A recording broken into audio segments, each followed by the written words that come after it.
बोलेला।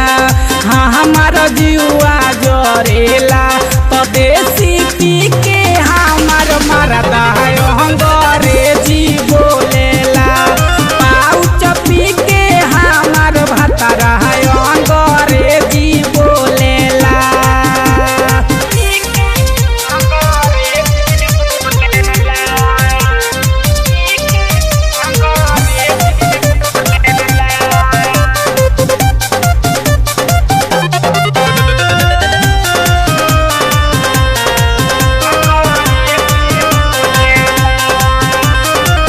शादी भइलो कारा से मजा नहीं मिले।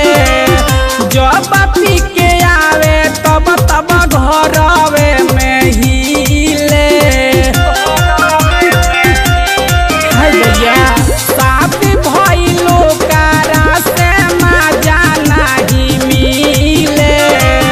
जब पी के आवे तब घरवे में हिले। करिले शिकायत रवि राजू यगुआ से हरि के सावा धरेला। हरि के सावा धरे